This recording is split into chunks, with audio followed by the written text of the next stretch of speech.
So hey there, I am Shivai and you are on Movie Explained in Hindi by Shivai।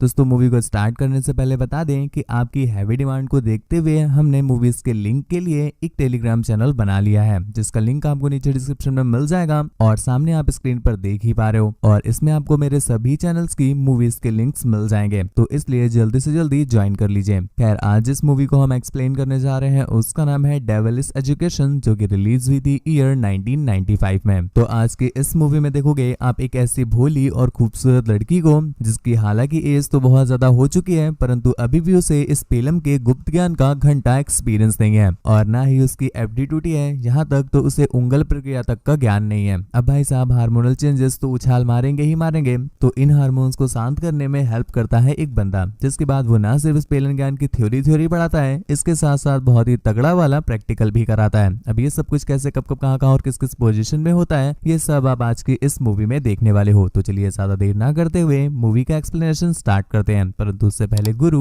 तुमने channel को subscribe नहीं कर रखा। तो मूवी स्टार्ट होती है और हमें अंबुजा दिखाई जाती है। अब पूछोगे इनका नाम अंबुजा क्यों है, तो भाई साहब अंबुजा की बनी हुई है तभी अभी तक टूटी नहीं है। खैर यहाँ पर हम देख पाते हैं कि जो अपनी अंबुजा है वो एक गाँव में रहती है और उसके डेली के काम यही है कि बस अपनी गायों का ख्याल रखना, उससे निकले हुए दूध को बेचना, पैसे कमाना और लाइफ को जीना। और यहाँ पर वो अपनी मॉम के साथ रहती है। इसी चलते एक दिन हम अंबुजा को देखते हैं जो कि अपनी गायों को चराने के लिए एक झील के पास में गई हुई थी, पर तभी वो एक पेड़ के नीचे बैठ जाती है और यहाँ जाकर के वो अपने सारे कपड़ों को उतार कर झील में नहाने चली जाती है। इस चीज को देख करके हम नोटिस कर पाते हैं कि अंबुजा के अंदर जो हार्मोनल चेंजेस है वो काफी तेजी से उछाल मार रहे हैं और इसीलिए वो ऐसी एंगी बैंगी हरकतें कर रही है। खैर इसके बाद जब वो नहाकर वापस आती है तो नोटिस करती है कि शायद उसे कोई आसपास देख रहा है, जिस चीज को लेकर वो काफी ज्यादा शर्मा जाती है। पर अगले ही पल उसे रियलाइज हुआ कि यहाँ पर कोई भी नहीं है, जिसके बाद वो अपने कपड़े वगैरह पहन करके वहीं पर धूप में लेट जाती है। पर तभी उसे किसी पर्सन की अपने ऊपर एक परछाई रियलाइज होती है, जिस पर हम अंबुजा को देख पाते हैं कि वो उस परछाई को ही एंजॉय करने लगती है। पर अगले ही पल जब उसने अपनी आंखें खोली तो वहां पर कोई भी नहीं होता, जिसके बाद से अंबुजा देवी काफी ज्यादा बेचैन हो जाती है। वो घर पर भी थी लेकिन तब भी उसका ख्याल बार बार उसी झील की तरफ जा रहा था। उसे बार बार ऐसा लग रहा था कि शायद कोई उसे देख रहा था। खैर इसके अगले दिन जब एक बार फिर से वो वहीं एक पेड़ के किनारे बैठी हुई थी, तभी उसे अपने सामने एक अनजान बंदा दिखाई देता है जो कि किसी पेंटिंग को बना रहा होता है। और भाई साहब जैसे ही अंबुजा उसे देखती है बहुत ज्यादा एक्साइट हो जाती है, जैसे मानो उसे इस समय सबसे ज्यादा एक मैन की ही तलाश हो। खैर ज्यादा देर न करते हुए वो जल्दी से उस बंदे के पास जाती है और यहाँ पर वो नोटिस करती है कि वो बंदा किसी और की नहीं बल्कि अंबुजा की ही पेंटिंग बना रहा था, वो भी कम्प्लीटली नंगी पुंगी, जिसे देख करके ग्रोशिया बेचारी शर्मा जाती है। ओए होए शर्मा गई का, और तुरंत ही बेहोश होकर नीचे गिर जाती है। जिसके बाद वो बंदा उसे होश में लाता है और उससे थोड़ी बहुत बातें वगैरह करता है, जिसके बाद उसे टच करने लगता है। यहाँ पर अंबुजा भी उससे मना नहीं करना चाहती थी और वो बेचारी मना कर भी नहीं पाती, क्योंकि कहीं ना कहीं कुछ ना कुछ गीलापन महसूस हो रहा था। लेकिन अगले ही पल शाम हो चुकी थी तो अंबुजा का घर वापस जाने का टाइम हो गया था, जिस पर वो बंदा अर्थात अपना पंचर टिंडे उससे कहता है कि ठीक है तुम घर चली जाओ, कल मैं तुम्हें यहीं पर मिलूंगा। हालांकि अंबुजा देवी का घर जाने का घंटा भी मन नहीं था, क्योंकि उसे कहीं ना कहीं इस चीज को लेकर के मजा आ रहा था, लेकिन बेचारी मजबूर थी तो जाना पड़ जाता है। और भाई साहब जैसा कि तुम जानते हो कि गम की रात नींद नहीं आती और खुशी की रात कौन ही सोता है, ठीक ऐसा ही हुआ अपनी अंबुजा के साथ। आज उसे इतना ज्यादा मजा आया है और कल फिर से वो मजा मिलने वाला है। इस खुशी की वजह से बेचारी को नींद ही नहीं आती, लेकिन किसी तरह से वो अगले दिन का वेट करती है और डायरेक्टली भागती है बाबू के पास। हालांकि काफी ज्यादा ढूंढने के पश्चात भी उसे उसका बाबू नहीं मिलता, जिसके बाद वो थोड़ा सा थक जाती है और एक पेड़ के नीचे बैठ गई। तभी उसे अपने पास से पंचर टिंडे की आवाज सुनाई देती है, तो वो उस आवाज को फॉलो करते करते पंचर टिंडे के पास पहुंच गई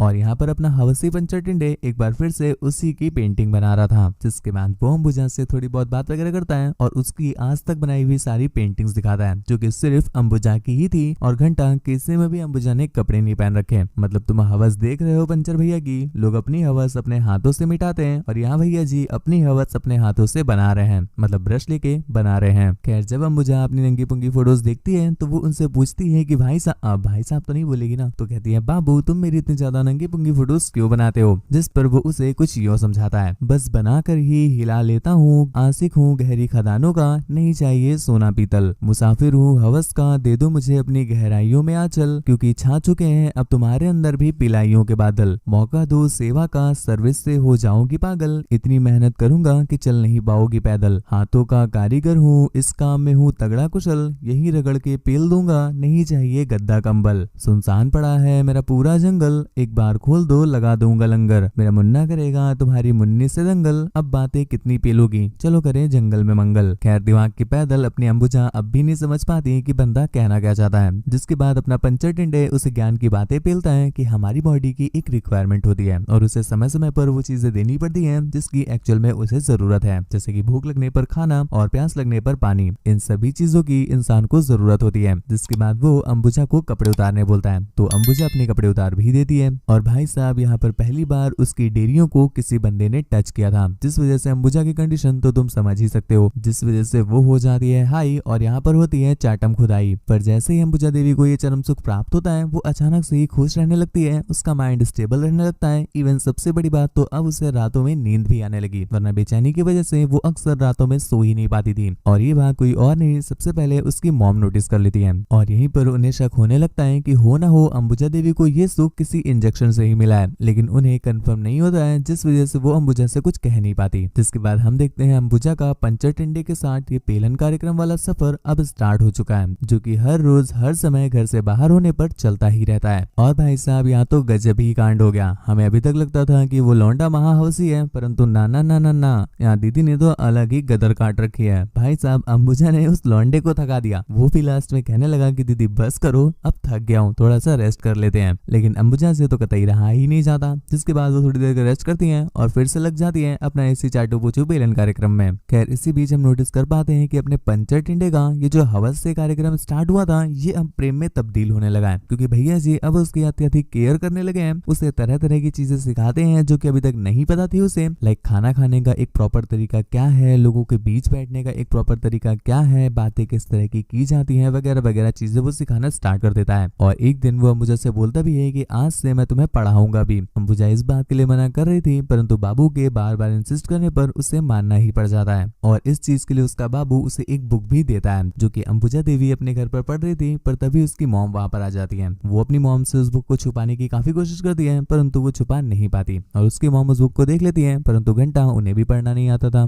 जिसके बाद वो उससे कुछ कह तो सकती नहीं थी, परंतु वो उससे ये जरूर कहती है कि मुझे ऐसा लगता है कि तुम कुछ गलत कर रही हो, क्योंकि इस बीच जो तुम्हारा हाव भाव है वो काफी बदले हुए हैं। अगर तुमने ऐसा कुछ गलत किया तो मैं तुम्हें घर से बाहर निकाल दूंगी। लेकिन अभी तक भी अंबुजा देवी को सच नहीं बोल रही थी, तो उसकी मॉम उसे फोर्स करती है चर्च चलने के लिए और यहाँ पर फादर के सामने कन्फेस करने के लिए। तो बेचारी अंबुजा यहाँ पर झूठ नहीं बोल पाती और फादर के सामने वो सब कुछ कन्फेस कर लेती है जो कि उसके साथ हुआ था। जिस पर फादर उसे जाने बोलते हैं और उसकी मॉम को ये सारी बात बताते हैं और उनसे कहते हैं कि इस समय जंगल में एक शैतान घूम रहा है जो कि ऐसी ही भोली भाली मासूम लड़कियों को अपनी बातों में फंसा करके उनके साथ टपाटप कार्यक्रम करता है। और शायद हो सकता है कि आपकी बेटी भी उसी शैतान का शिकार हो गई हो, तो इसलिए जल्दी से इसे हॉस्पिटल ले जाओ और इसका चेकअप वगैरह करो कि कहीं ऐसा तो नहीं ये प्रेग्नेंट हो गई हो। जिस पर उसकी मॉम ठीक ऐसा करते भी हैं, परंतु जब डॉक्टर उसका चेकअप करते हैं तो भाई साहब हमारी तो फटी की फटी ही रह गई, आंखें फटी की फटी ही रह गई जब डॉक्टर बताते हैं कि अंबुजा की तो अभी तक एफडी ही नहीं टूटी है, मतलब उसने अभी तक किसी के साथ पेलन कार्यक्रम किया ही नहीं है। अब ये सुनकर के उसकी मॉम की कम उससे ज्यादा तो अंबुजा की फट जाती है कि ऐसा कैसे हो सकता है, लेकिन फिर भी उसे इन सब चीजों को कुछ ज्ञान नहीं था तो वो घंटा ध्यान नहीं देती। जिसके बाद हम देखते हैं उसी रात वो बंदा अर्थात पंचर टिंडे उसके कमरे में पता नहीं कहां से आ जाता है और वो उसे एक किस करके गायब हो जाता है। जिसके साथ ही ये मूवी यहीं पर एंड हो गई। परंतु दोस्तों मूवी की एंडिंग हमें थोड़ा सा असमंजस में डाल जाती है कि एक्चुअल में अपना पंचर टिंडे था कौन। मूवी के दो पहलू हैं कि वो एक शैतान था या फिर पंचर टिंडे कोई था ही नहीं, वो तो बस अंबुजा की ही इमेजिनेशन थी। खैर आप फिक्र मत करो, यहाँ पर मैं आपको दोनों ही साइड समझा दूंगा, जिसके बाद आप डिसीजन लेकर के बताना कि एक्चुअल में अपना पंचर टिंडे था कौन। तो अगर हम पहली साइड देखें उसके शैतान होने की, तो जैसे कि फादर ने खुद ही कहा था कि जंगल में एक शैतान घूम रहा है और भाई साहब वो बंदा भी थोड़ा सा अजीब सा गेटअप करके आता था, जिस वजह से ऐसा लग सकता है। अब बेटा तुम ये मत बोलना कि डोंट जज a book by its cover, उसके आगे भी सुन लो यार। तो अगली चीज जो कि उसे शैतान बनाती है वो ये कि आपने नोटिस किया होगा कि वो बंदा बस जंगलों में ही रहता था, एक्चुअल में उसका कोई घर इच्छ नहीं था और इसके साथ साथ वो जंगल में ही तरह तरह की चीजें अपने आप ही निकाल लाता था। लाइक वहां पर आपने बेड देखा होगा, उनके खाने की टेबल देखी होगी, चेयर्स देखी होंगी, बड़ा सा मिरर देखा होगा। भाई साहब जंगल में वो कैसे ही आ सकते हैं, तो ये भी एक अजीब सी बात थी। इसके साथ साथ मूवी के एंडिंग में भी आपने नोटिस किया कि वो बंदा पता नहीं कहां से उसके रूम में आ गया, जिसके बाद वो उसके साथ चुम्मा चाटी करके गायब भी हो जाता है। तो ये कुछ ऐसी चीजें थी जो कि उसे शैतान जैसा रिप्रेजेंट कर रही थी, परंतु इसके साथ साथ कुछ ऐसी भी चीजें हैं जो कि हमें ये दिखा रही थी कि शायद अंबुजा देवी की ये सब कुछ इमेजिनेशन ही चल रही थी। सबसे पहली बात तो जो डॉक्टर ने बताई कि आज तक अंबुजा ने किसी के साथ टपाटप किया ही नहीं, तो जब उसने आज तक कभी किसी के साथ टपाटप किया ही नहीं तो इसका मतलब है कि ये सब कुछ जो हुआ है ये सब कुछ अंबुजा की इमेजिनेशन में हुआ है। इसके साथ साथ आप इस चीज से भी नोटिस कर सकते हो कि चलो हम मान लेते हैं कि वो बंदा शैतान था और उसने बहुत सारी चीजें उस जंगल में लाकर रख दी, परंतु अंबुजा तो इंसान थी ना, उसे तो तुरंत ही समझ आ जाना चाहिए था कि ये चीजें यहाँ पर क्या कर रही हैं, परंतु उसे घंटा समझ नहीं आया। तो इसका मतलब हो सकता है कि ये सब कुछ उसके माइंड की इमेजिनेशन हो, इसी वजह से वो इन सब चीजों पर ध्यान ही नहीं दे पाई। और इसके साथ साथ एक पॉइंट ये भी है कि अंबुजा देवी के हार्मोन्स बहुत ज्यादा उछाल मार रहे थे, जिस वजह से ऐसा होना लाजमी है कि वो ये सब कुछ अपने आप को प्लेजर देने के लिए बस इमेजिनेशन में ही सोच रही हो। खैर ये था दोनों साइड। अब आप मुझे नीचे कमेंट में बताओ कि एक्चुअल में वो था क्या। आपके विचार हमारे लिए काफी ज्यादा इंपॉर्टेंस रखते हैं। और जाते जाते मैं आपको बता दूं गुरु कि हमारा टेलीग्राम चैनल बन चुका है, लिंक नीचे डिस्क्रिप्शन में दिया हुआ है, स्क्रीन पर आप देख ही पा रहे हो। तो अगर आप इस मूवी का लिंक चाहते हैं तो हमारे टेलीग्राम चैनल को ज्वाइन कर लीजिएगा। इसके साथ साथ सारे चैनल्स की मूवीज के लिंक उसी चैनल पर आपको मिलेंगे। खैर मुझसे बात वगैरह करना चाहते हैं या फिर मुझे देखना चाहते हैं, इंस्टाग्राम पर फॉलो करके मैसेज कर सकते हैं। मेरी इंस्टा आईडी भी आपको स्क्रीन पर दिख रही है, यूजर नेम मैं आपको बता दूं आपका शिवाय, और लिंक नीचे डिस्क्रिप्शन में दिया हुआ है। और मेरे भाई इस सभी चीजों के बीच में तुम चैनल सब्सक्राइब करना भूल गए हो, इसलिए चैनल को सब्सक्राइब कर लो, बेल आइकन प्रेस कर लो, ऐसे ही और भी ज्यादा तगड़ी तगड़ी मूवीज के लिए। आज के लिए बस इतना ही। Thank you, bye bye, signing of.